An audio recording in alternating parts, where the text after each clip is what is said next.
그래서 우리 지난 시간에 어떻게 했었냐면 처음에 지금은 남의 땅 빼앗긴 들에도 봄은 오는가 하면서 시상이 하강이었단 말이야. 뭔가 독립이 오지 않을 것 같은 느낌이야. 그쵸? 그런데 그 중간부터 하늘과 들이 나를 불러서 내가 우리나라 국토의 아름다움을 온몸으로 체험을 하고 있었잖아요. 그러니까 기분이 너무 좋았다고. 시상의 상승이 일어났는데 그런데 여기서부터 다시 시상의 하강이 일어나요까지 적었나요?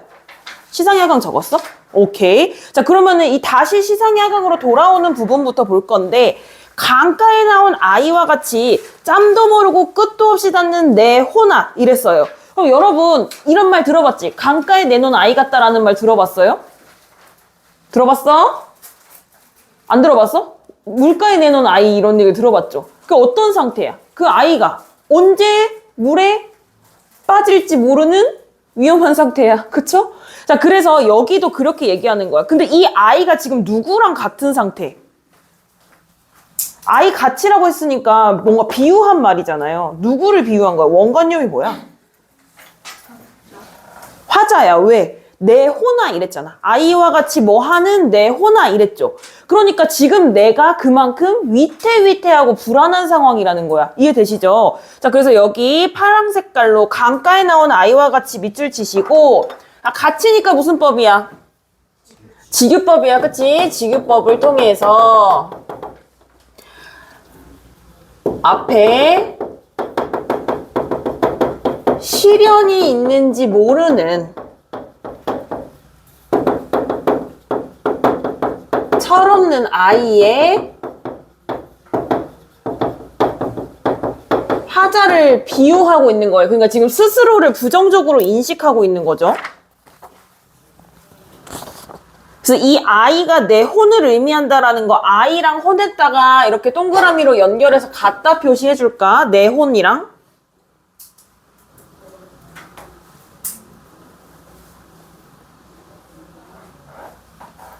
지금 이 얘기를 왜 했냐면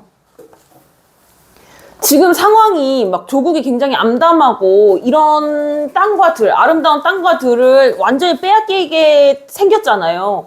그런데 지금 나는 그 상황에서 뭐 하고 있는 거야? 막 홈이 져라 막 이렇게 하면서 농사 짓는다고 하고 막 깝치지 마라 하면 나 이거 좀 보고 간다 하고 자연을 즐기고 있는 거야. 지금 자연을 즐기고 있으면 돼요? 안 돼요? 안 된다고. 지금 내 앞에는 강가와 같은 시련이 있단 말이야. 그래서 여기다가 그렇게 얘기하는 거야. 짬도 모르고, 짬 들어봤지? 막 짬이 차다 뭐 이런 얘기 들어봤잖아. 그런 경력을 얘기하는 말이거든요. 그런 상황이나 그런 현재 돌아가는 형편도 모르고 끝도 없이 달리고 있어. 그 지평선으로 달리고 있었잖아요. 그런 내 영혼을 부르고 있는 거지. 자, 그래서 일단 짬도 모르고 끝도 없이 닿는 애 파란 색깔로 밑줄 치시고, 자, 이게 무슨 얘기야? 지금 상황을 모르고 자연만 즐기고 있다라는 거지. 상황을 모른다고 하면 안 되고 잊고 있다라고 해야겠지. 지금 뭐지? 일제치하 현실을 모르는 건 아니니까. 상황을 잊고 봄 경치에만 취해 있는 모습이지.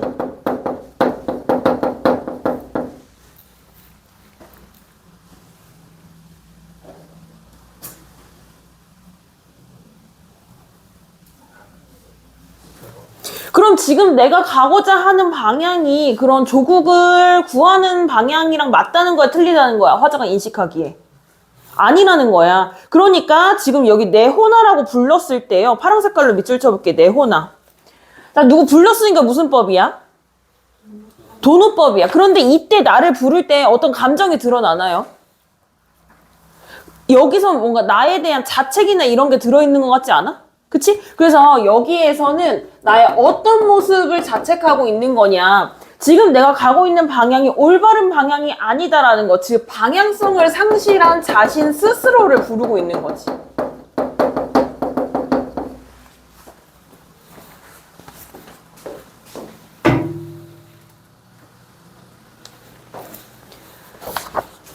그 방향성 상실에 대한 내용이 더 구체적으로 밑에 나오는데요. 무엇을 찾느냐, 어디로 가느냐. 지금 막 끝없이 어딘가로 가고 있지만 네가 진짜 찾고자 하는 게 뭔데? 네가 가고자 하는 목적지가 그곳이 맞니? 라고 스스로에게 물어보고 있는 거야.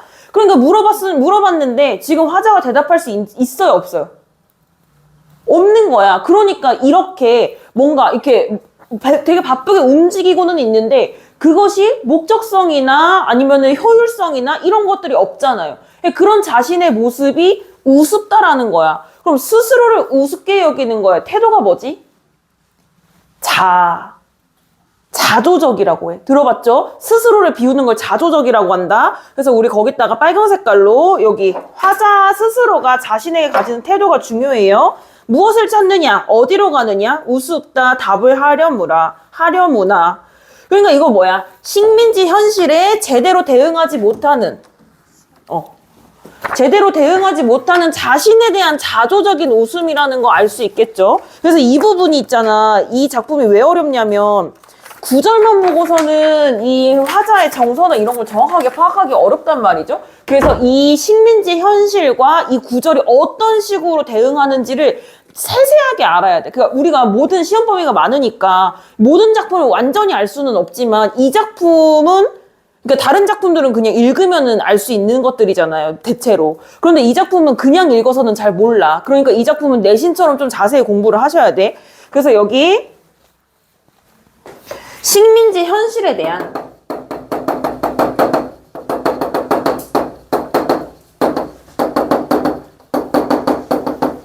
허탈감으로 인한 자조적인 웃음이다.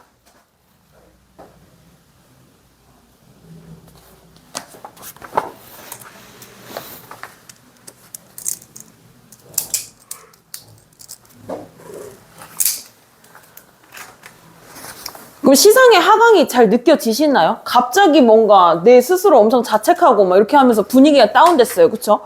나는 온몸에 풋내를 띠고, 풋내는 뭐 했을 때 나오는 냄새예요. 무슨 냄새를 풋내라고 그래? 사랑아, 풋내라는 말 들어봤어? 그 풋내 난다 이런 말 하잖아요. 어떤 사람한테 풋내 난다 그래? 어린 사람, 그치? 그러면 그 어린 사람이 그 무슨 냄새를 풋내라고 하는 거게? 사실 그런 비유적인 의미잖아. 그 진짜 풋내가 무슨 냄새게? 풀냄새를 풋내라고 하는 거야. 그래서 그런 그 풋풋하다 뭐 이렇게 할 푸릇푸릇하다 이런 식이잖아요. 그쵸? 그래서 풀냄새가 풋내야. 그러니까 어디서 묻어온 거겠어, 이 풋내, 화자의 풋내. 지금까지 뭐 했어? 얘들아! 지금까지 뭐 했어? 자연을 뛰댕겼잖아. 그러니까 지금 온몸에 우리 국토에서 나오는 풋내가 묻어있는 건 거예요. 자, 그래서 그러면은 지금 내 몸에서 나는 냄새는 자연의 냄새란 말이야. 그치? 그럼 이 국토와 내가 지금 관계가 어때요? 대조되어 일치해요. 그치? 그래서 우리 여기다 파랑 색깔로 나는 온몸에 풋내를 띠고 국토의 자연과 동화된 모습 알 수 있죠?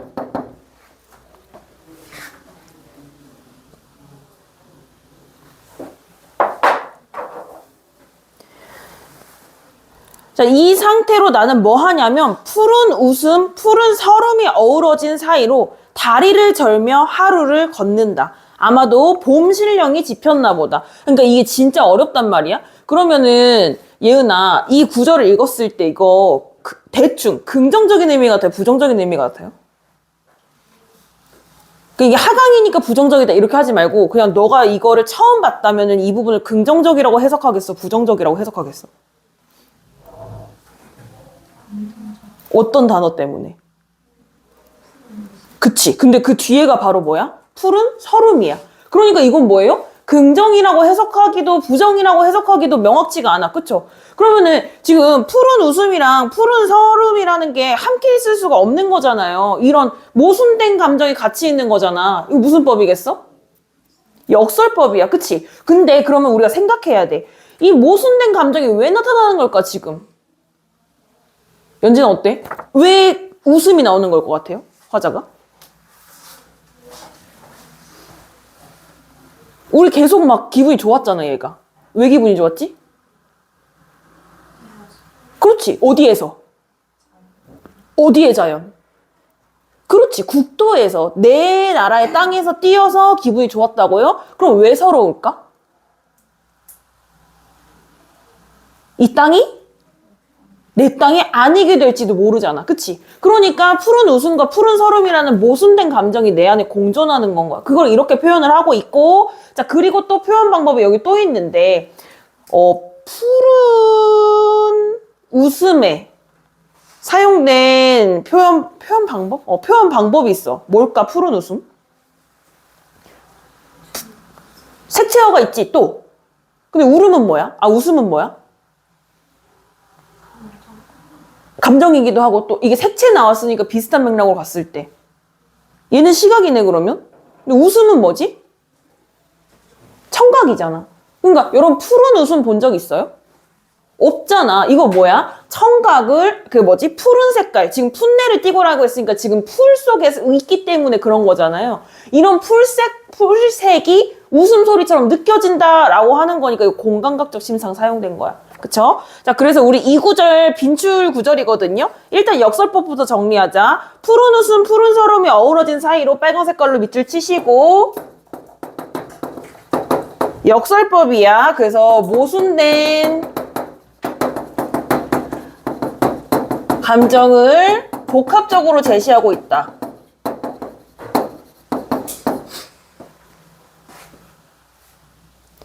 이 모순된 감정이 이제 푸른 웃음, 푸른 서름 이렇게 각각 있는 거죠.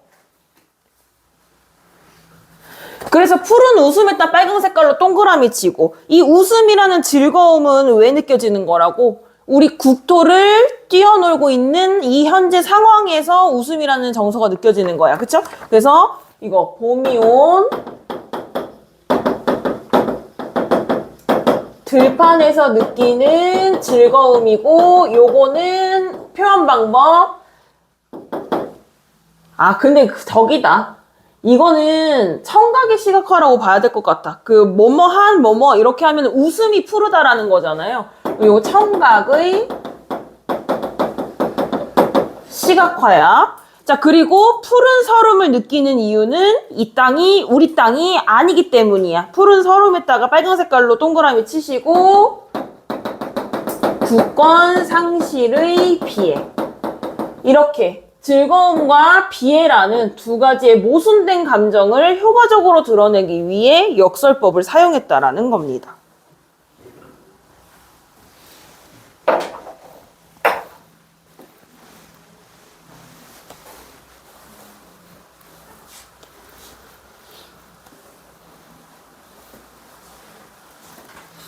자, 그러면 지금 내 마음속에 즐거움과 비애라는 감정 두 가지가 있잖아요. 이렇게 내 마음속에 감정이 일치하지 않아. 우태야, 내적으로 뭐가 일어난다 그래?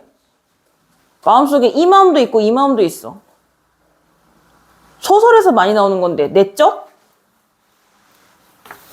갈등이 일어나고 있잖아. 이 내적 갈등은 눈에 보여요, 안 보여요, 여러분? 안 보이지. 근데 우리 시는 형상화의 문학이니까 내적 갈등을 시각적으로 드러내기 위해서 얘가 어떻게 표현했냐면 다리를 절며라고 표현하는 거야. 다리를 왜 저는 거야? 하나는 건강한데 하나는 안 건강하니까 다리를 저는 거잖아. 그치? 건강한 마음과 건강하지 않은 마음이 내 마음속에서 불균형을 일으킨다라는 것을 다리를 절며라는 말로 시각화해서 표현한 거야. 이해되세요? 되냐고. 자, 그래서 다리를 절며했다가 여기도 빨간 색깔로 밑줄 칠 거예요. 정서적 불균형으로 인한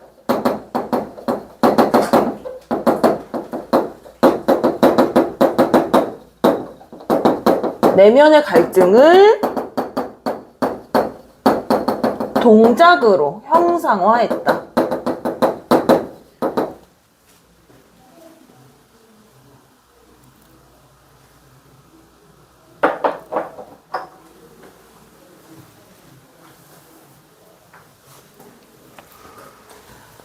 아마도 봄신령이 짚였나 보다. 이 부분은 사실 엄청 중요한 부분은 아닌데 내가 그럼 왜 이러고 있냐. 이렇게 국권 상실의 상황에서 내가 왜 여기서 막 자연을 즐기면서 막 행복해하고 있냐. 말이 안 된다. 이거 아마도 봄신령이 짚였다. 즉 약간 봄귀신한테 씌였다. 이런 느낌으로 생각하는 거예요. 그래서 뭐 이렇게 내가 행동을 하는 게 내 의지가 아니다. 뭐 이런 얘기고. 그러니까 결과적으로 봤을 때는 그래도 그러면 긍정에 가까워요? 부정에 가까워요?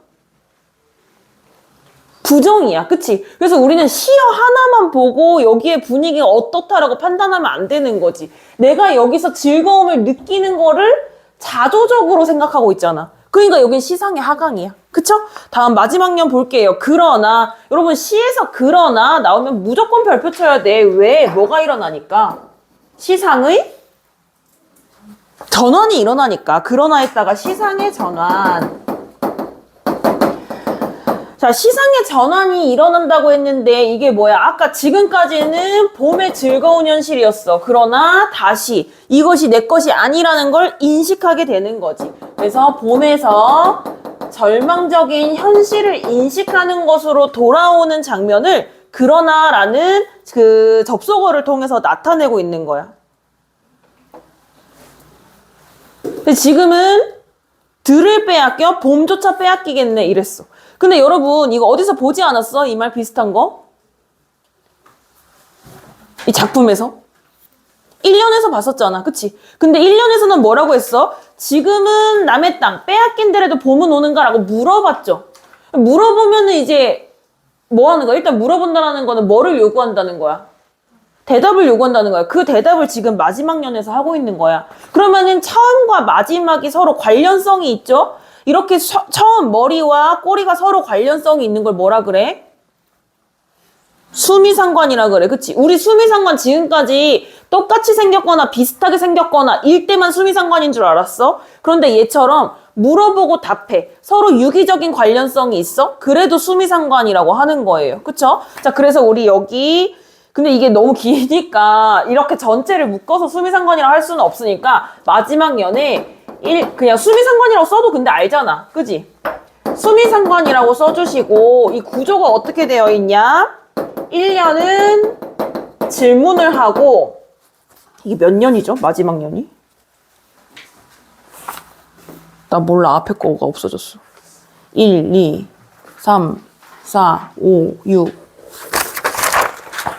7, 8, 9, 10, 11년. 11년은 대답을 하는 형식이어서 수미상관이라는 거야. 그런데 이 대답이요. 긍정적인 느낌이에요? 부정적인 느낌이에요? 부정적인 느낌이야. 물어볼 때도 뭐라 했냐면 빼앗긴들의 봄은 오냐? 이렇게 물어봤어. 그런데 그러면 이 얘기는 뭐야? 봄에는 아직 주인은 없는 거야. 그런데 대답이 어때? 들은 당연히 빼앗기고 봄까지 빼앗길걸? 이라고 얘기하는 거야. 내가 예상했던 것보다 더 부정적으로 현실이 올 거야 라고 예측하고 있는 건 거죠. 그러면은 이 수미상관을 통해서 작가가 드러내고자 하는 의미는 뭘까? 광복이 오겠어 안 오겠어? 그렇지. 광복에 대한 위기의식이 반영된 표현이다. 그러니까 이 시 전체적인 구조를 봤을 때 이제 지금 나라가 안 좋거든. 그런데 지금 우리 나라가 봄이 와가지고 너무 예쁘거든. 그런데 그 즐겁게 지내는, 즉 이런 땅을 지키지 못하는 나 스스로를 자각하면서 마지막에 더욱더 절망적으로 현실을 인식하면서 작품이 끝이 난다라는 거야. 무슨 느낌인지 아시겠죠? 그래서 저기 이 작품 일제강점기라는 시대적 배경뿐만이 아니라 이 작품 자체가 가지고 있는 구조적인, 형태적인 그 특이한 지점들도 자세히 보셔야 돼요. 빈칸 한번 보도록 하겠습니다.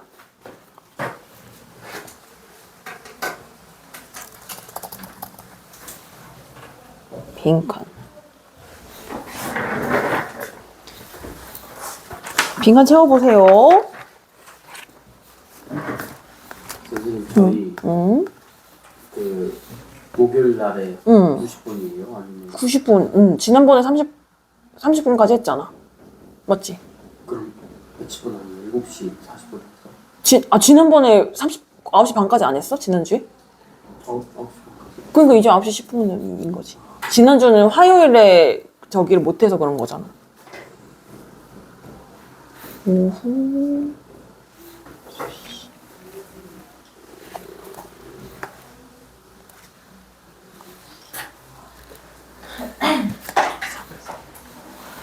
갈래는 자유시 서정시고요. 성격은 상징적인 시어들이 많았지. 그리고 우리 국토, 예쁜 국토를 즐겁게 돌아다니니까 낭만적이에요. 그런데 이런 것들이 결국에는 이제 일제를 비판하는 대로 향해 있기 때문에 저항적이라고 볼 수 있고.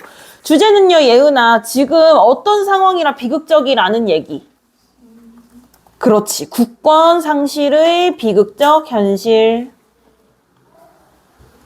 그 다음 특징은요. 1년에서는 뭘 제기하고 마지막 년에서는 뭐를 하고 있을까, 우태야?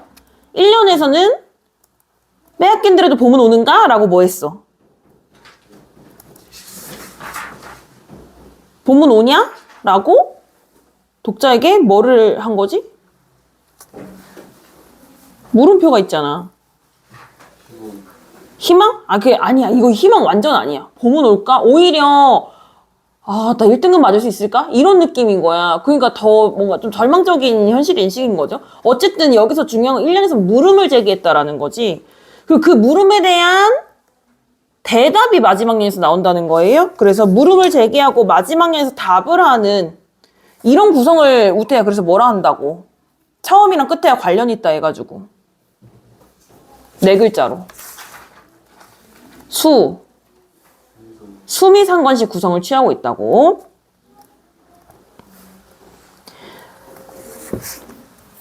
그 다음 이 작품 1년이랑 11년이 서로 관련이 있죠. 근데 보시면요. 2년이랑 10년, 3년이랑 9년, 4년이랑 5년, 7년이랑 8년 이게 서로 내용이 비슷해.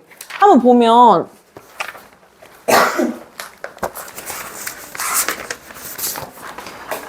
2년은 온몸에 햇살을 받고 어쩌고저쩌고잖아요. 근데 11년은 온몸에 풋내를 띠고 어쩌고저쩌고 하지. 그러니까 이게 끝에서부터 짝꿍으로 데칼코마니처럼 대칭 구조를 가지고 있는 작품인 거거든요. 그래서 2번 대칭 구조를 통해서 시적 화자의 의식과 태도의 변화 과정을 드러내요. 그런데 초반에는 긍정적이었다가 이제 후반에 부정적으로 바뀌게 되는 거지. 그 다음 3번 어조의 변화가 나타나는데 이거 뭐 시상전환 이런 것도 있었잖아요.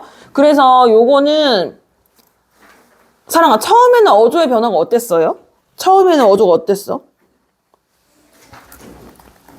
완전 처음 말고 그러니까 전체적으로 이 시의 시상의 변화를 보면 긍정에서 부정인 거잖아요. 그럼 이 긍정적일 때는 어조가 어땠어? 희망적이기도 하고 그런 얘기 많이 있잖아. 자연에 대한 예찬이 많이 나왔으니까 영탄적 어조가 많이 나오지 않았겠어? 그런데 내 절망을 드러낼 때는 내가 말투가 어땠었지? 그렇지. 그러니까 좋았다가 안 좋아지니까 더 어떤 감정의 깊이가 심화됐을까? 이게 있다가 없으니까 더 마음이 어때요? 좋아요, 안 좋아요? 그렇지. 지금 마음이 어떻게 안 좋냐? 나라를 빼앗겼잖아. 절망감의 깊이를 심화한다는 거지. 그 다음 4번. 이거 일제강점기 시절의 특징인데요. 찬이야. 어떤 시험 및 어떤 소재가 많이 사용됐을까? 국토랑 관련이 되어 있어. 그럼 자연과 관련된 소재가 많이 나오지 않겠어? 그럼 무슨 소재라 그래? 자연, 시골. 시골 생각나는 소재들을 뭐라 그래? 향. 얘들아 진짜 개념 공부 열심히 해야 된다. 소재의 사용으로 국토에 대한 뭐를 드러내고 있는 거야. 자연과 관련된 말들을 많이 하는 이유가 뭐겠어요? 국토를 어떻게 생각하니까? 그렇지. 애정을 강조하는 겁니다. 그 다음 글의 짜임 보시면 1년 국권 땅을 빼앗긴 조국의 현실을 인식하고 그래서 우태야 주권을 빼앗겼잖아. 기분이 어떻겠어요? 나라를 빼앗겼어 남한테. 기분이 어떻겠어 화자가? 에? 뭐라고? 안 좋아요. 근데 그 안 좋다라는 말을 이제는 어떻게 해야 돼? 나라를 빼앗겼으면 엄청 안 좋잖아. 그러니까 여러분 이제 안 좋다 아니고 절망이라는 단어는 나와야 돼. 이런 상황에서는. 그 다음 2년에서 3년 봄을 맞아서 일단 기분은 어떻지만 명연아. 기쁘지만. 일단 봄이 왔으니까 기쁘지만은 않아. 왜? 국권 상실의 현실이 어떠니까요, 명연아? 2, 3년에 정서가 나왔어.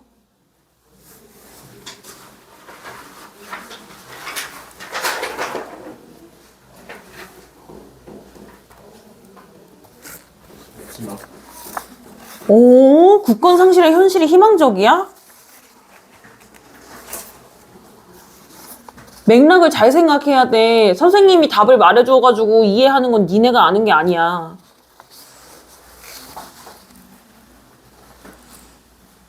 왜 희망적이었겠어? 희망적인 시어가 나오니까 그냥 희망이라고 생각하는 거야. 근데 이게 뭐였어? 이러한 희망적인 공간이 꿈속을 가듯이라고 했잖아. 그러니까 꿈속에서만 있는 곳이라고. 현실에서는 없단 말이야. 이런 희망적인 국토가. 그래서 내가 하늘과 들 보고 입술을 다물고 있다고. 그래서 답답하다 말을 해달라 한다 했잖아. 무슨 얘기인지 알겠어요, 얘들아? 진짜 복습해야 돼. 이거 작품 이 정도로밖에 이해 안 돼 있으면 다른 작품 나오면 절대로 적용 못 해. 자, 그 다음 4에서 8년 봄을 맞아 즐거워하면서 국토에 예은아 뭐를 보이고 있는 거야? 애정을 보이고 있는 거야. 그러니까 막 호미 들고 막 들어간다 하는 거잖아. 가까이서 느낀다고 하는 거죠. 자, 그 다음 국권 상실의 현실을 요거 8년 지나가지고 9년에서 10년인데 연진아 국권 상실의 현실이 어떻다? 그렇지. 근데 인식을 처음 한 거야? 1년에서도 했었잖아. 그러니까 재인식하면서. 근데 나 지금까지 기분이 어땠었지? 연진아? 그치. 이게 뭐 희망적이라기보다는 여기서 희망적은 조금 안 맞아. 왜냐면 이 자연의 흥취에 빠져 있었던 거거든요. 그러니까 이런 자연이니까 앞으로 우리가 광복이 오겠지 이런 느낌이 아니라 너무 좋다, 너무 즐겁다, 행복하다였단 말이야. 그러니까 현실을 잊고 있었던 거야. 그 중간 부분에서는. 그런데 그래서 나 지금까지 즐거웠거든.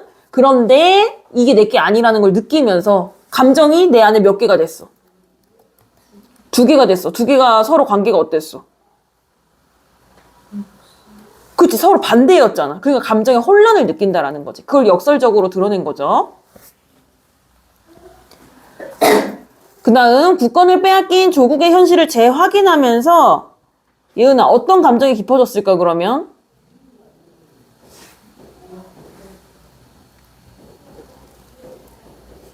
아까 얘기했잖아. 국권 상실이면 감정이 어떻다고? 절망이라고. 그치? 이거는 그냥 짝꿍이야. 절망이 슬픔 중에서도 제일 강도가 높은 슬픔이란 말이야. 그러니까 뭐 슬픔의 강도를 정해본다고 하면은 슬픔, 애상, 비애, 절망 이렇게 순서를 정할 수가 있는 거야. 슬픔의 그라데이션 농도가 느껴지시나요? 아시겠죠? 자, 그러면은 이 작품 크게 3개로 나눠본다고 하면은 초반에서는 사랑아 시상이 어땠어? 3년까지는 그치, 초반에는 분위기 안 좋았어. 시상이 하강인데 4에서 8년에서는 어땠어요? 상승하고 마지막에 어떻게 마무리됐어? 하강으로 마무리된 거야. 주제의식, 그런 절망감을 더 효과적으로 드러내기 위해서 시의 구조를 의도적으로 이렇게 정했다라는 거죠. 작가의 의도 파악할 수 있겠죠? 응. 그 시상이 하가? 그거 필기 안 했던 거. 어디에? 내가 그쪽만 하고. 응. 아, 진짜로? 그러면은 저기야, 땀조차 흘리고 싶다 있죠? 오늘 한 대 있죠? 오늘 한 대랑 그 지난 시간에 한 대 사이가 시상의 하강이야. 거기 나눠놓고 아랫부분 시상의 하강이라고 써줘야겠지?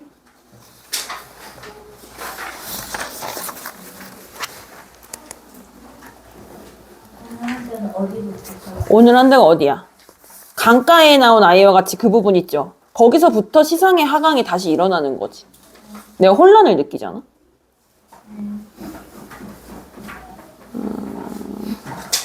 그 다음 시어미 식구의 상징적 의미 보시면 남의 땅이라는 시어는 찬이야 뭐를 빼앗긴 상황을 얘기하는 거예요? 국권을 빼앗긴 상황이에요. 다음 푸른 하늘 푸른들이라는 시어는 예은아 어떤 세계를 상징하는 걸까? 희망의 세계, 자유로운 공간, 시대적 배경이랑 관련 지으면 광복을 이룬 조국. 표현 방법은요. 지금은 남의 땅 이랬단 말이야, 명연아. 여기에서 우리 특별한 표현 방법 어디서 봤었지? 지금은 남의 땅이라는 거는 옛날에는 누구 땅이었다? 내 땅이라는 라는 거를 어떤 글자로 나타냈어? 남의 땅이라는 아니야. 여기에 포인트는 옛날에는 내 땅이었는데 지금은 남의 땅이다. 과거와 지금이 대조된다라는 거거든요. 그 대조라는 의미를 어떤 글자를 통해서 알려주고 있어.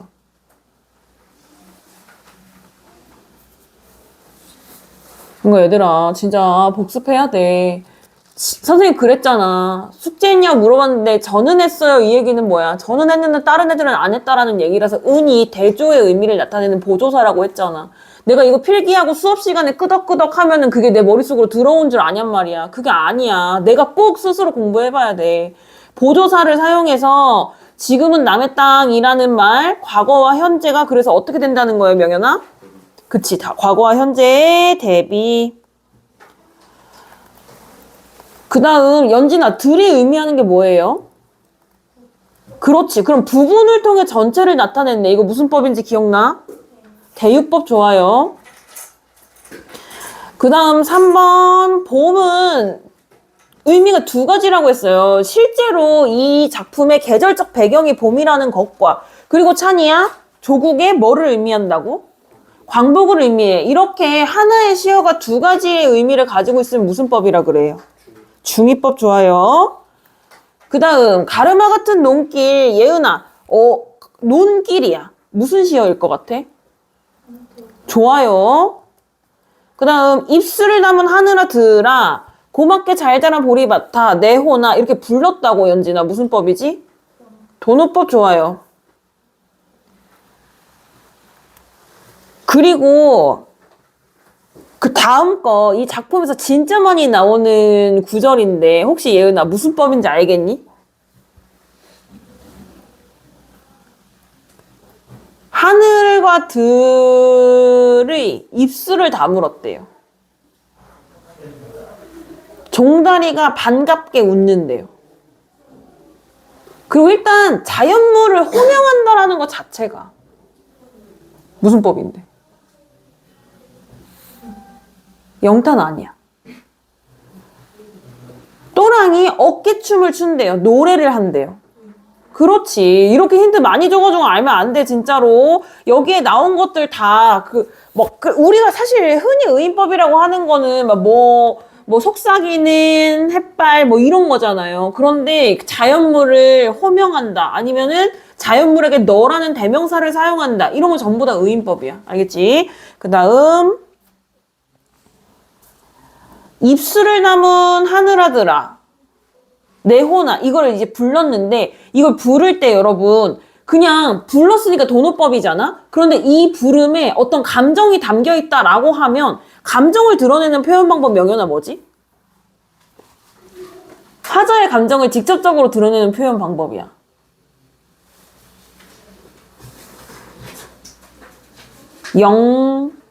영탄법이야. 그런데 영탄법이 여러분 감탄이라고만 생각하는 거야. 그런데 그냥 감정이 드러나면 다 영탄법인 거야. 이 말을 통해서. 그래서 입술을 담은 하늘아 들아 이랬을 때 어떤 감정이 나타나요? 명연아? 국권을 빼앗긴 현실에 대한? 안타까움. 봐봐. 맥락을 잘 봐봐. 입술을 다물었다 했잖아. 이 부분 기억나? 이연이었어요? 입술을 다물었어. 말을 안 해줬어. 그래서 이때 화자의 정서가 어땠어? 그렇지. 답답한 심정이야.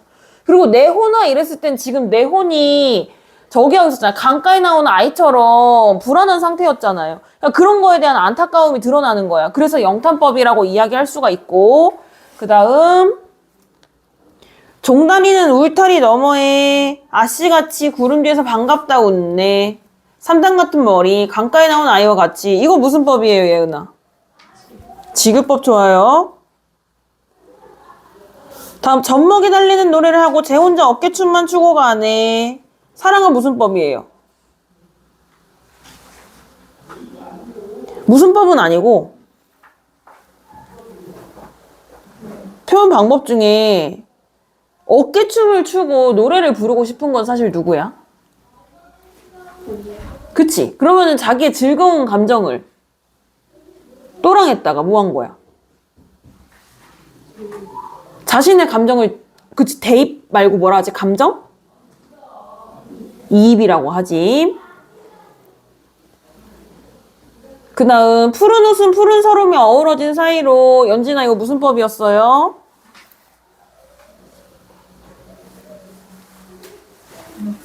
역설법 좋아요. 다음 11번. 특히 푸른 웃음 같은 경우에는 우태야, 푸른 웃음의 심상이 뭘까? 푸른은 뭐야? 어느 감각이에요? 어떤 감각이에요, 푸른은? 색깔이잖아. 색깔은 어디로 느낄 수가 있어? 감각 중에서. 푸른색을 너는 알 수가 있어? 푸른색을 뭘 통해 알 수가 있어? 신체기관 뭐를 통해서? 눈. 그럼 무슨 감각이야? 시각이야. 웃음은 그럼 무슨 감각이야? 사람들이 웃는 거 너 알 수 있어? 어떤 신체기관 때문에? 응? 눈을 통해서 알 수 있어? 그래? 또 그러면? 근데 그건 미소잖아. 사람들이 웃는 거 어떻게 알아? 그러면은 봐봐. 옆방에서 사람들이 웃는 거 알 수 있어? 우태야? 사람들이 엄청 크게 웃었어. 알 수 없어? 엄청 크게 웃었다니까? 다 왜 그럴까? 그러면 선생님이 여기서 웃었어. 복도에서 웃었어. 너 알 수 있어? 엄청 크게 웃었어. 알 수 있어? 어떻게 알 수 있어? 무슨 신체기관 때문에 알 수 있어? 그렇지. 그래서 이렇게 감각이 공존하는 거 공감각적 심상이라고 하죠. 그런데 이거 웃음이 푸르게 느껴진다라는 거라서 청각의 시각화라고 했습니다. 그 다음 12번 그러나 라는 말로 뭐가 일어났다 했지 예은아? 시상전환이 그러나라는 뭐를 통해 드러난 거예요? 그러나라는 말은 시에서 잘 안 나와. 되게 논리적인 말이란 말이야. 그래서 서정문학인 시에서 잘 안 나와. 이런 문법적으로 뭐라 그래? 그러나, 그리고, 그래서 이런 거. 앞문장과 뒷문장을 뭐 해주는 거야? 응? 앞에 말이랑 뒤에 말을 그러나가 연결해주는 거잖아. 이런 거 접속어라고 하지. 접속어를 통한 시상의 전환도 진짜 많이 나오는 거니까 알아놔야 되고.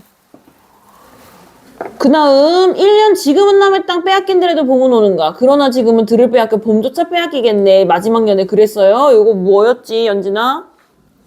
수미상관이었습니다. 그래서 표현 방법이 엄청 많고 그리고 이게 다 일반적인 표현 방법이 아니라 진짜 어렵고 자주 나오는 표현 방법들이라서 반드시 복습하셔야 됩니다. 아시겠죠? 그 다음 두 번째 작품 초토의 시 볼게요. 근데 이렇게 어려운 작품 잘 안 나와. 잘 안 나와. 이제 시험에 잘 안 나온다는 게 아니라 자주 등장하지 않으니까 너무 막 그렇게 스트레스 받아 하지 마시고. 근데 이런 거 한 번 나왔을 때 제대로 공부해놔야지. 이번에 모의고사도 문학이 어려웠지. 문학이 어려운 거 이런 걸로 연습해놔야지 어려운 문학도 대비할 수가 있는 거야. 알겠습니까? 자, 그 다음 구상의 초토의 시 볼게요. 초토는 여러분 초토화가 되다 이런 말 들어봤지? 그때 초토야. 근데 초는 불타다라는 뜻이고 토는 흑토자란 말이야. 그러니까 불타버린 땅을 의미하는 거예요. 그걸 비유적으로 이제 막 상태가 안 좋은 땅을 초토화됐다라고 이야기를 하는데 자 그러면은 여러분 땅에 불이 날 일이 뭐가 있을까나? 이거 너네 학교에서 그러니까 이거 학교에서 배웠는데 왜 이렇게 못하는 거야? 우성고는? 진짜 니네 진짜 공부해라 공부. 초토의 시 배웠을 거 아니야. 시대적 배경이 언제죠?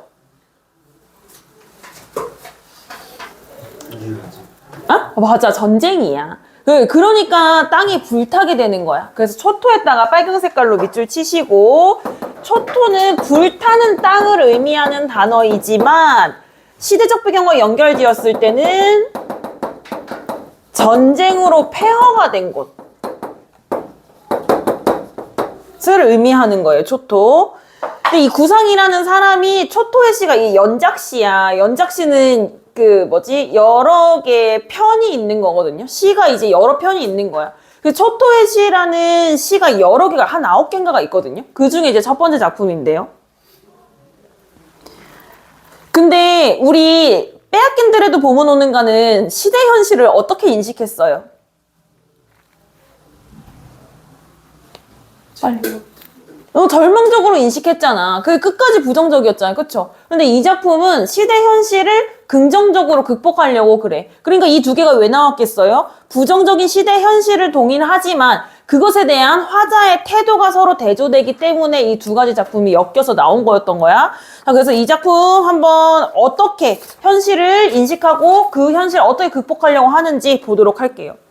판잣집 유리딱지에 아이들 얼굴이 불타는 해바라기 마냥 걸려있다. 자, 그러면 지금 공간적 배경이 나왔어. 판잣집에 그 창문에 붙어있는 유리딱지인데, 근데 지금 보면은 이런 거지. 이제 딱지라고 하는 게 조각을 얘기하는 거잖아요. 그러니까 판잣집에 이런 것들이 조각조각 붙어있는 상황인 거예요. 그러면은 이 사람들 왜 판잣집에서 살고 있는 것 같아? 시대적 배경이랑 연결 지으면? 피난 가가지고 그런 거야. 우리 6.25 전쟁 때 그 많은 사람들이 저기 부산으로 피난 가가지고 부산에 판자촌이 엄청 크게 생겨 있잖아요. 그런 상황을 얘기하는 거거든요. 판잣집, 유리딱지 파란 색깔로 세모 치시고 전쟁 후 피난민들이 처한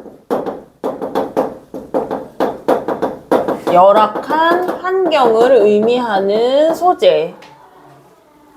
이 피난민이라고 하면 안 돼. 피난은 자연재해 때문에 피하는 게 피난이고 전쟁과 같은 난리 때문에 인재로 인해서 피하는 건 피난이라고 해야 됩니다. 자, 그럼 이 유리딱지는 이제 자그마한 창문을 얘기하는 건데 이 자그마한 창문으로 지금 뭐가 보인대요? 그치, 아이들의 얼굴이 보이는 거야. 근데 그 아이들의 얼굴이 지금 뭐에 비유되고 있냐면 해바라기에 비유되고 있는 건 거예요. 그러면 전쟁이라는 상황이랑 해바라기를 닮은 아이들이랑 우태야 분위기가 어울려 안 어울려? 안 어울려. 그러니까 이 사람은 뭐야? 전쟁이 되면, 근데 여러분들 생각해봐. 이제 여러분들도 이제 곧 어른이 되잖아요. 그러면은 전쟁에 대해서 초토가 된 이 동네에 아이들이 해바라기처럼 뭐 하고 있는 거겠어, 지금? 모여 있는 거? 해바라기 하면은, 왜 그런지 모르겠는데, 노란색이라 그런가 봐. 해바라기 하면은 어떤 게 상상이 돼? 어떤 분위기나 정서가? 그치, 밝고 활기찬 게 상상이 되지 않아? 그치? 그래서 여기도 마찬가지야. 아이들의 얼굴이 밝고 활기찬 모습을 가지고 있다라는 거죠. 그래서 여기, 그러면 이게 대조되잖아. 전쟁이라는 분위기와 아이들의 얼굴이. 거기다가 빨간 색깔로 밑줄 칠 거야. 아이들의 얼굴. 자, 어른들의 얼굴은 지금 해바라기 같을까, 안 같을까? 안 같아. 그러니까 지금 어른들과 대조되고 있는 거야. 전쟁은 누가 일으킨 거야? 어른들이 일으킨 거잖아. 그래서 여기에서는 그 어른들이 일으킨 전쟁에 대한 반성적인 태도도 나오거든요. 그래서 우리 여기에다가 어른들의 죄, 전쟁이죠. 와 대비되는. 어린아이니까 뭐야? 어린아이 하면 상징적 의미 뭐야? 그렇지. 순수함의 대상이야.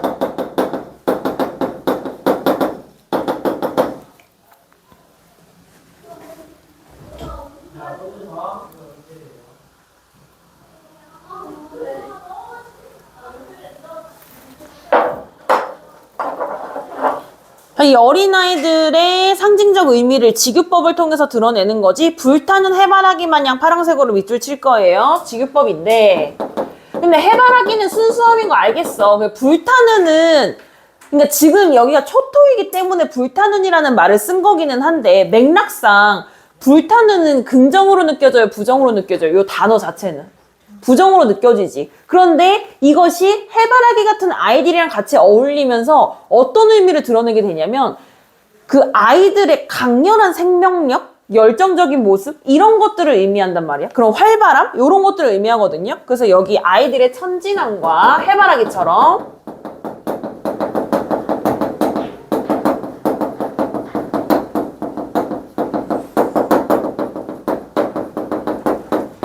강렬한 생명력을 직유법을 통해서 드러내고 있고,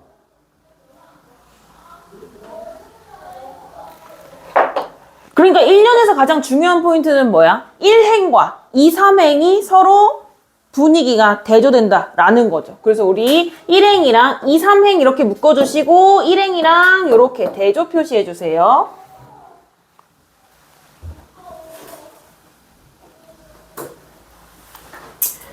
2연 보시면 내려 쪼이던 햇발이 눈부시어 돌아선다. 우리 해바라기가 해를 그래서 해바라기가 희망이야. 근데 해를 향하고 있어서 해바라기가 희망, 활기차 뭐 이런 거거든요.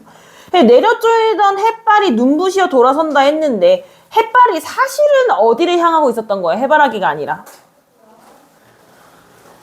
해바라기가 누구니까? 우태야, 졸려?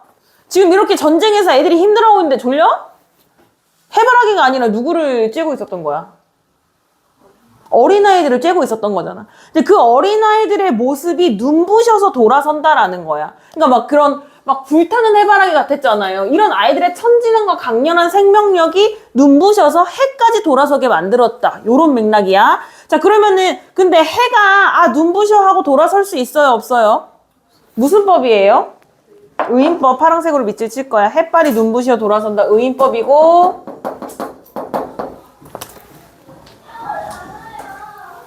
이때 해가 돌아서는 건 이제 뭐 그런 아이들의 긍정적인 모습 때문에 그런 건데, 그런데 해를 따라서 누구도 돌아서냐면 화자도 돌아서요. 근데 화자는 그런 해와 같은 의미가 아니라 화자도 어떤 사람이야? 화자는 어떤 사람인 걸까? 이 시에서 맥락상? 그렇지. 아까도 얘기했잖아. 선생님이 어른이랑 대조된 데서 반성한다고 했잖아요. 이때의 화자는 어른을 대표하는 사람인 거야. 그러니까 나도 돌아서, 그럼 내가 돌아서는 이유는 뭐겠어? 어른으로서? 그렇지. 그래서 여기 빨간 색깔로 나도 돌아선다. 아이들에 대한 미안함도 있겠고, 그리고 이러한 부정적인 상황에 처해 있는 아이들에 대한 안쓰러움도 있겠지.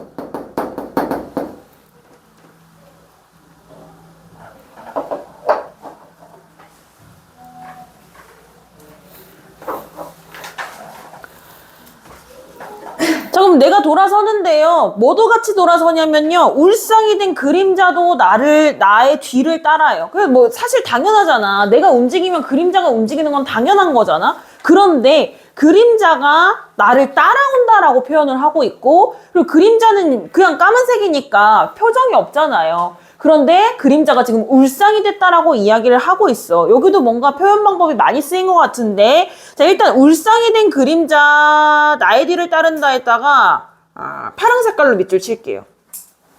그림자가 울상이 됐대. 나의 뒤를 따라온대. 무슨 법이에요? 의인법이고. 자, 이로 인해서 화자가 지금 기분이 어떻다라는 거를 찬이 알 수 있어?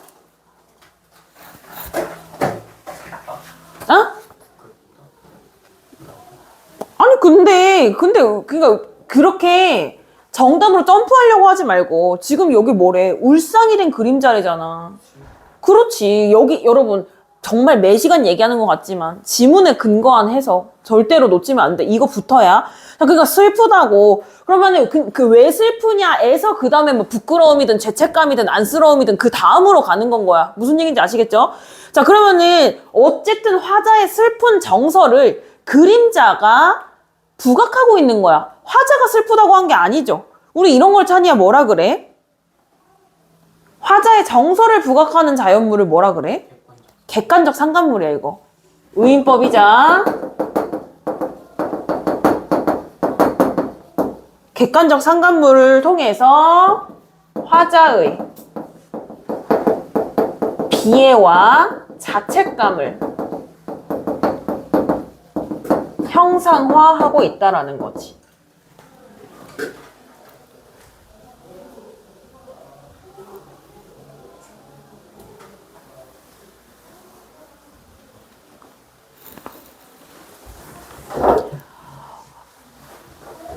어느 접어든 골목에서 걸음을 멈춘다. 잿더미가 소복한 울타리에 개나리가 망울 졌다. 자, 내가 골목이라는 공간으로 지금 이동했습니다. 아까는 어디 있었지? 판잣집에 있었지. 얘들아 놓치지 말고 따라와. 자, 판잣집에서 골목으로 이동을 해서 멈췄어요, 걸음을. 그랬더니 잿더미가 소복한 울타리에, 그러니까 울타리 위에 잿더미가 왜? 불탔으니까, 그치? 자, 거기에 뭐가 펴 있어? 개나리가 펴있어. 여러분 선생님이 그랬잖아. 이 작품은 희망적으로 끝난다고. 점점 시상이 올라가고 있는 게 느껴지시나요? 오케이. 자, 그래서 여기서 잿더미에다가 파란 색깔로 세모 치시고 개나리에 파란색으로 동그라미 치시고 이 둘이가 당연히 대조가 되겠지. 근데 의미상의 대조도 있지만 딱 봤을 때 뭐가 대조돼? 그렇지. 잿더미 회색이고 개나리 노란색이잖아. 그쵸? 이거 선생님이 이거 회색이고 노란색이지? 이거 뭐야? 라고 물어보기 전에 내가 스스로 생각하고 저기 파악하려고 노력해야 돼. 색채 대비를 통해서 이들의 이미지, 의미의 대비까지 또 드러내고 있는 거고 그러면 이 색채 대비를 통해서 대조되는 의미는 무엇이냐? 일단 잿더미가 의미하는 거는 아까 얘기한 것처럼 전쟁으로 인해 전쟁으로 폐허가 된 국토를 잿더미라고 표현한 거고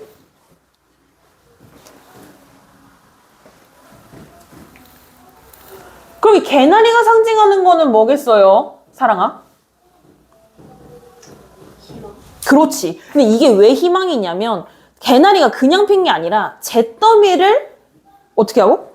잿더미를 뚫고 나온 거잖아요. 그쵸? 잿더미가 전쟁으로 인한 시련이었다면 그 시련을 뚫고 이겨내는 희망을 상징하는 건 거야. 우태야! 미안하다. 네가 자가지고 지금 연지가 깜짝 놀랐잖아. 자, 그 다음 그래서 개나리 절망을 뚫고 솟아나는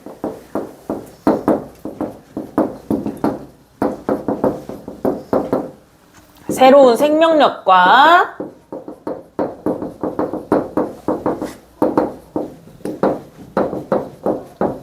현실 극복의 희망. 아 근데 우태야 너 잠은 안 잤었잖아. 왜 이렇게 졸려? 너 어제 늦게 잤어? 왜 피곤해 오늘? 원래 이 시간 되면 아 그래? 큰일 났네.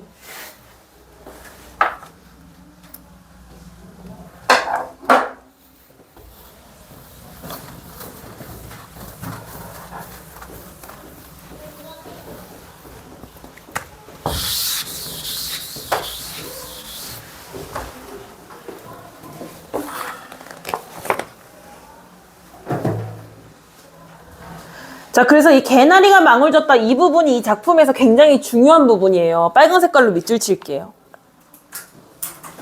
근데 왜 중요한 부분인지를 내가 알아야 돼. 예은아, 이 부분이 왜 중요해? 이 작품에서? 그 부분이 왜 중요할까? 어떤 의미를 가지길래 중요하다 하는 걸까? 시상이? 그렇지, 전환돼. 지금까지 어땠어? 전쟁으로 폐허가 된 이 상황이 그렇지, 절망에서 개나리 뭘로? 이런 잿더미를 그렇지 극복하고 솟아오르는 희망적인 개나리로 시상이 전환되는 부분이라 가장 중요해요, 이 작품에서.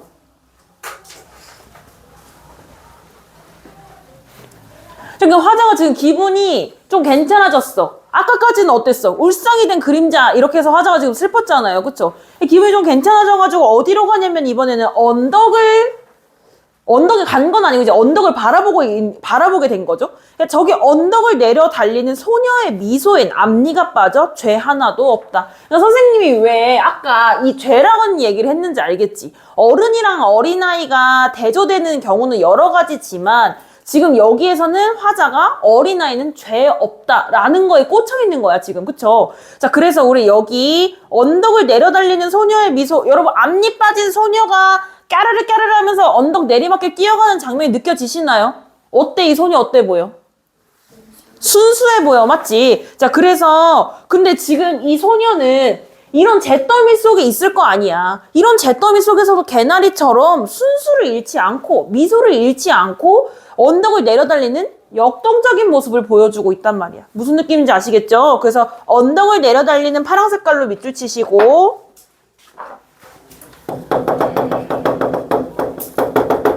전쟁의 상흔, 상처의 흔적이 상흔이야. 그치? 잿더미가 상흔이겠죠? 상흔을 딛고 일어서는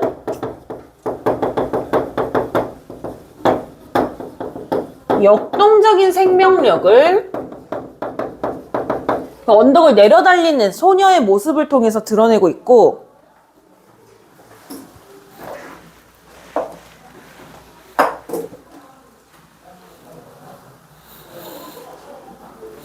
아, 소녀의 미소에다가도 밑줄 치고 순수함 이렇게 써주자.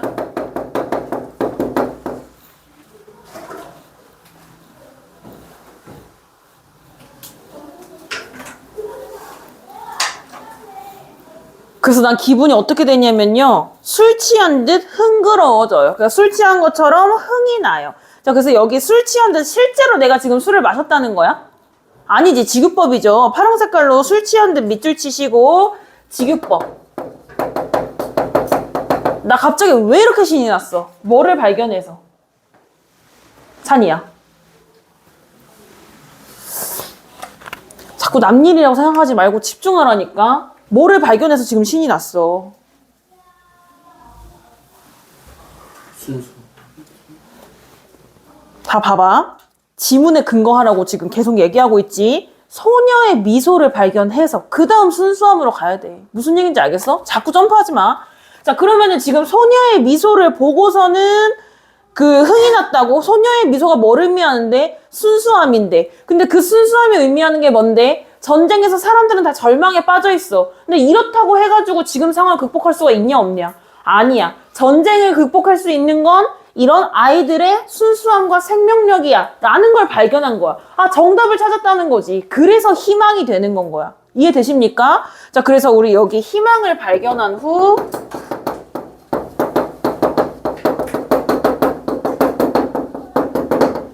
들뜬 마음을 술 마셔서 흥이 난다 라고 비유하고 있는 거죠.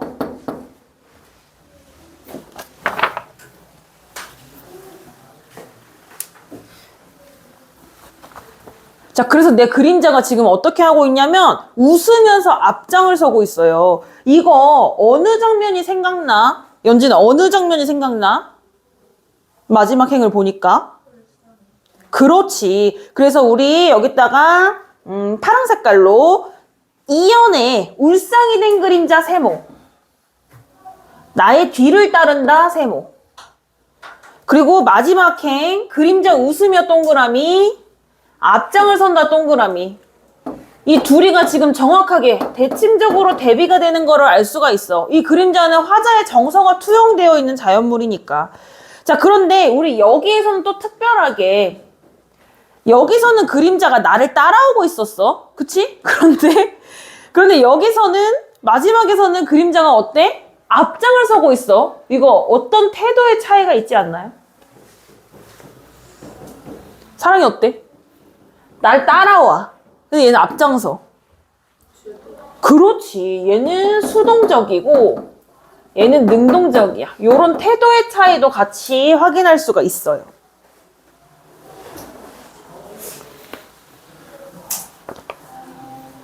이 작품 우태야, 화자가 처음에 어디 있었지?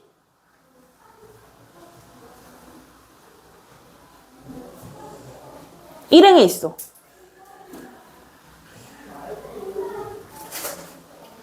첫 번째 줄에 어디? 판잣집에 있어. 그 다음에 어디로 갔는지 알아요? 3년에 있어.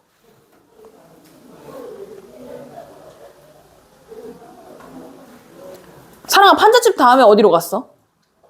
골목에서 개나리를 봤어요. 그쵸? 그 다음에 뭘 봤어요? 그러면 이거 뭐야? 공간 또는 시선의 이동에 따른 시상 전개야. 맞아요? 근데 솔직히 이런 거 나와도 필기는 잘 안 해주거든? 그냥 다 보면 아니까? 그런데 여기서는 뭐가 특이하냐면 판잣집 그리고 개나리 소녀 요렇게 이렇게 뭔가 이제 시상의 흐름이 나타날 때 화자의 정서가 변화한다라는 거야. 그러니까 이런 시상 전개 방식과 정서를 유기적으로 연결했기 때문에 우리가 좀 중요하게 볼 수 있는 거거든요. 그래서 우리 판잣집에다가 파란 색깔로 네모치시고 그 다음 3년의 골목에 네모치시고 4년의 언덕에 네모치자. 그리고 화살표로 연결해 줄 거야. 이게 시상전개 어떻게 해? 공간 또는 시선의 이동에 따른 시상전개에 따라 이 시상전개가 중요한 게 아니라 이거에 따라 화자의 정서가 변화한다라는 게 중요하다 했는데, 그러면 찬이야, 골목길에서, 아니다, 판잣집에서는 화자의 정서가 어땠어?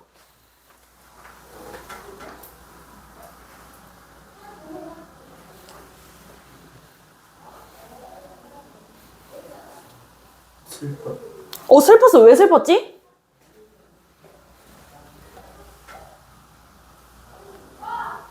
죄. 그렇지. 내 죄 때문에 어린아이들이 이렇게 힘들어하니까 슬펐어. 죄책감이야. 그 다음 개나리를 발견한 골목에서는 정서가 어땠어?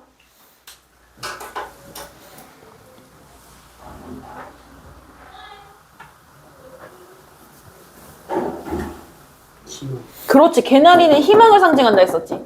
자, 그리고 소녀를 발견한 언덕에서는 기분이 어땠어? 비슷하긴 한데 둘 다 긍정이긴 한데 이 부분에 그 정서를 나타내는 시어가 나오죠.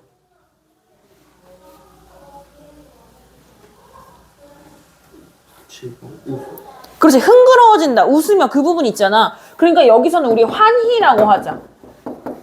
그래서 나 어른 때문에 애들이 이렇게 돼서 죄책감을 느꼈거든? 근데 희망을 발견하고 기뻐진 거야. 라는 걸 공간과 시선의 이동에 따라서 드러내고 있는 그 유기적인 구조를 갖추고 있는 작품입니다. 이것도 엄청 유명해. 그래서 그냥 그런 일제강점기나 그런 6.25 전쟁 하면 대표적으로 나오는 시들을 같이 묶어놨으니까 이것들은 우리가 잘 기억을 해야 되겠다. 아마 시험범인 학교는 이게 몰라. 나는 꼭 나올 것 같아. 이게 문제에 나올 건덕지가 많거든. 빈칸 한번 채워봅시다.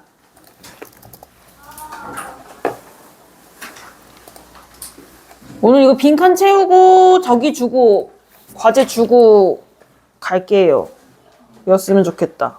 그럼 너네 저기가 필요해, 도움이. 갈래는 자유시 서정시고요. 성격은 우리 앞에 작품이랑 다르다고 해서 희망적이고, 그리고 결국에는 이런 생명력으로 인해서 사회를 살리는 건 나잖아. 그럼 이 아이들을 보고 우리가 열심히 해야겠다. 능동적인 그림자의 모습 확인했었죠? 그래서 의지적이라고 할 수 있는 거야. 자, 그러면은요, 주제는요, 예은아, 뭐로 인한 상처를, 전쟁으로 인한 상처를 극복하는 것에 대한 뭐를 발견했다? 희망을 발견했다. 특징은요, 6.25 전쟁 직후의 국토의 모습을 연진아 어떻게 제시하고 있지? 이 초토라는 말이 불탄 땅이라 했잖아요. 그러니까 전쟁이 나서 불탄 거야. 그러니까 비유적인 표현이야? 진짜 표현이야? 전쟁이 진짜 불이 났잖아, 전쟁 때문에. 진짜 표현이야. 그러니까 사실적으로 제시하고 있는 거야. 무슨 느낌인지 아시겠죠? 자, 그 다음 2번 화자의 사랑아 뭐와 뭐의 이동에 따라서 공간, 시선의 이동에 따라 뭐가 변화해요? 시간? 그치, 정서가 변화하는 구성을 취하고 있고, 그 다음 3번 연진아, 잿더미는 뭐가 연상돼? 어떤 이미지야? 절망적이야. 왜냐면 잿더미는 불에 의해서 소멸된 존재를 의미하는 거니까. 그래서 죽음의 이미지야. 그럼 개나리는 어떤 이미지예요? 연진아? 그렇지. 왜 희망적이야? 여기서 살아나니까. 그래서 생명의 이미지야. 그래서 이 두 가지의 선명한 무슨 대비요? 색채 대비를 통해 주제의식을 부각하고 있고, 다음 예은아, 화자의 분신 누구? 그림자를 뭐 했는지 알겠어? 그림자가 나를 따라오고 웃고 앞장서고 울상이 되고, 그렇지, 의인화하여. 자, 그러면은 처음의 그림자와 뒤의 그림자가 어떻게 의미가 달랐을까? 처음에는 내면의 어떤 감정 때문에 그림자가 울상이 돼서 나를 따라왔죠?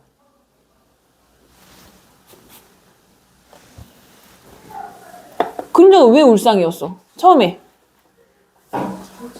그렇지, 죄책감이. 근데 왜 나중에 웃으면서 앞장서지? 어떤 감정으로 내면이 바뀌었어요? 희망과 그리고 마지막에 뭐라고 했었지? 환희로. 이렇게 그러면은 감정의 수준이 높아진 거야, 낮아진 거야? 우리 이런 걸 뭐라 그래? 정서가 더 높은 수준으로 발전하는 걸 승화. 우리 승화라는 말 잘 이렇게 명확히 뜻을 모르잖아. 승화는 정서가 높은 수준으로 업그레이드 되면 승화라고 그래. 높은 수준이라고 하면 긍정적인 정서가 높은 거고 부정적인 정서가 낮은 거야. 그러니까 부정적인 감정을 긍정적으로 끌어올렸다 하면 승화라고 쓸 수 있는 거예요. 승화되는 과정을 그림자라는 그 실제 있는 사물을 통해 시각적으로 형상화했고, 그 다음 전쟁이라는 죄를 지은 우태야. 죄는 누가 지었어?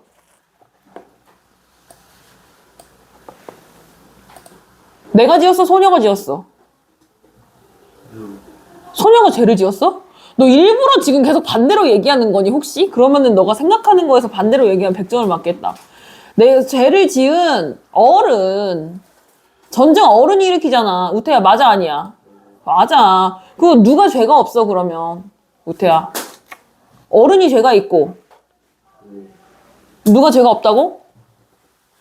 소녀 같은 아이들. 그래서 죄를 지은 어른과 죄 없는 아이들을 대비시켜서, 그러니까 우리 누구처럼 살자. 어린아이처럼 살자. 순수하게 생명력 있게 살자. 그래서 인간성 회복과 구원의 가능성을 역설한다. 여기서 역설은 역설법의 역설이 아니라 힘줘서 말한다는 뜻의 역설입니다.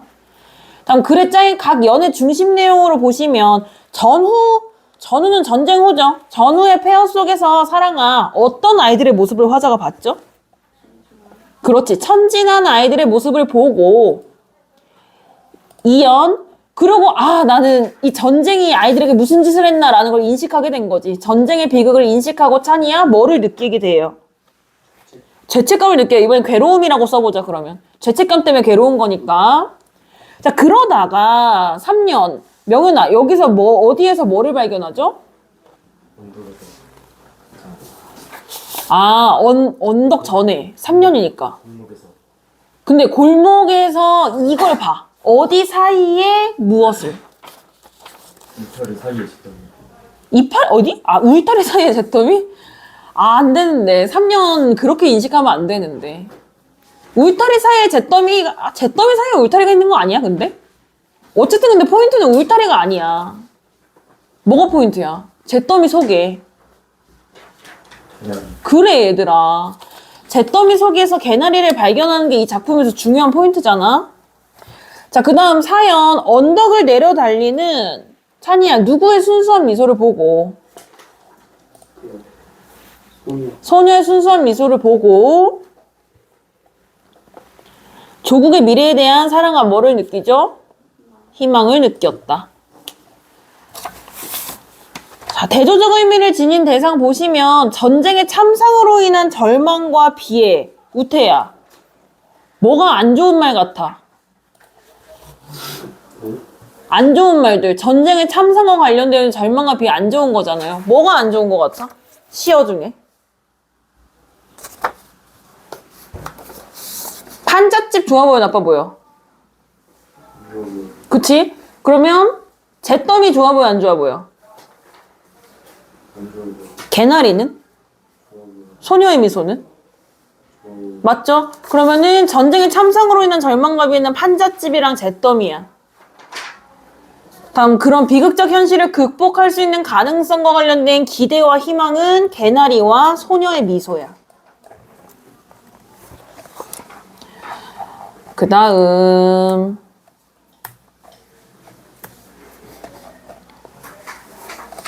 2번 그림자의 이 시에서 가지고 있는 기능을 한번 보시면, 사랑아 화자에 뭐라고 했었지? 얘가 나잖아. 나의 다른 모습이잖아. 그런 걸 뭐라 하지? 분신이자 화자의 내면을 내가 슬프다, 내가 기쁘다라고 얘기했어요, 안 했어요? 그림자를 통해 어떻게 드러내는 거지? 간접적으로 드러내주는 대상입니다. 자, 그러면 어떤 식으로 그렇게 드러내는지 한번 보자고. 첫 번째, 울상이 돼서 나의 뒤를 따르는 그림자는 명연아, 전쟁 때문에 폐허가 된 현실에 대한 화자의 어떤 인식을 대변하는 거죠? 슬픈. 그치, 근데 전쟁은 슬픔의 정도가 어떻다고? 많이 나빠요. 그래서 뭐라 했었지? 슬픔 중에 제일 큰 게 뭐라 했었지? 절망이야, 절망. 절망적 인식을 대변하는 거고. 다음, 웃으며 앞장을 서는 그림자는요, 암울한 현실 속에서도 우태야 뭐를 발견한 거야? 개나리, 뭐 소녀의 미소 이런 게 뭐라고 했었지? 희망을 발견한 화자가 지닌.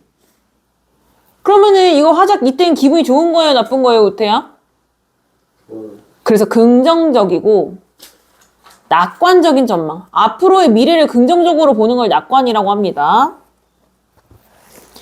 그 다음 표현 방법 보시면 불타는 해바라기 마냥 찬이야 무슨 법이에요? 지급법을 통해 아이들의 무엇을 드러내는 거지? 불타는 해바라기에 비유하는 게 해바라기는 웃어. 천진함과 그렇지. 강렬한 생명력. 불타는 건 강렬한 생명력이다.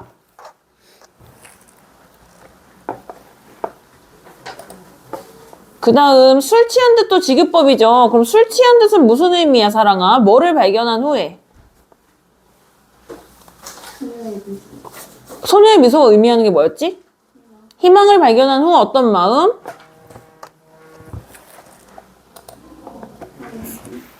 술 먹은 것처럼 들뜬 마음인 거예요. 실패다. 다음 시간에 2번부터 하고 뭐 어차피 이틀밖에 안 되니까 복습이나 제대로 해와. 진짜로. 알았어? 대답해! 못해야? 복습해와.